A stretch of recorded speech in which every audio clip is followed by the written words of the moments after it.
සුබ දවසක් යාළුවනේ. ඉතින් අද මම ගෙනාවේ වීඩියෝ එක Kden live video series එකේ පළවෙනි වීඩියෝ එකයි. ඉතින් මම මේ වීඩියෝ එකෙන් කතා කරන්නේ image එකක් හෝ වීඩියෝ එකක් කොහොමද rescale කරන්නේ, එහෙමත් නැත්නම් අපිට වීඩියෝ එකේ ඕන තැනට තියලා move කරලා තියාගන්න කියන එක. හරි, ඉතින් මේක ඉස්සල්ලාම කරන්න ඕනේ ෆයිල් වලට යන්න ඕනේ. ෆයිල් වලට ගිහිල්ලා ඔයාලට පුළුවන් open එක ගිහිල්ලා එතනින් ඔයාගේ කැමති ෆයිල් එකක් select කරලා image එකක් නැත්නම් වීඩියෝ එකක් මෙතනට drag and drop කරගන්න. එහෙමත් නැත්නම් ඔයාලට පුළුවන් සාමාන්‍ය විදිහට ෆයිල් වලට ගිහිල්ලා මෙතනින් ඕන image එකක් ඔයාලට drag and drop කරගන්න. ඉතින් ඔයාලට මේකේ timeline එකට දාගන්නත් පුළුවන්. එහෙමත් නැත්නම් project bin එකට දාගන්නත් පුළුවන්. ඔයා project bin එකට විතරක් දාගත්තොත් ඔයාලට තියෙන ඉස්සෙල්ලාම timeline එකට දාගන්න. ඉතින් project bin එකට මම දාගන්න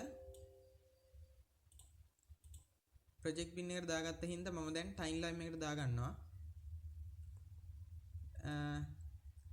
ඔන්න ඔය විදිහට ටයිම්ලයින් එකට දාගන්න පුළුවන්. ඉතින් ටයිම්ලයින් එකට දාගත්තට පස්සේ අපිට තියෙන මේක රීස්කේල් කරන්න. ඉතින් රීස්කේල් කරන්නේ අපි ටයිම්ලයින් එකට දාගත්ත ඉමේජ් එකට ගිහිල්ලා රයිට් ක්ලික් කරලා insert and effect වලට ගිහිල්ලා එතනින් transform දෙන්න ඕනේ. ඊට පස්සේ ඔයාලට මෙතන පේනවා ඇති projector monitor එකේ මෙන්න මේ projector monitor එක ඔයාලට පේනවා ඇති අපිට රීස්කේල් කරන්න පුළුවන්, move කරන්න පුළුවන් විදිහට කන්වර්ට් වෙලා දිනවා. ඉතින් ඔන්න ඔයාට ওই විදිහට අපිට ඉමේජ් එක ඕන ගානකට රීස්කේල් කරලා ඕන තැනකට මූව් කරලා අපිට තියාගන්න පුළුවන්.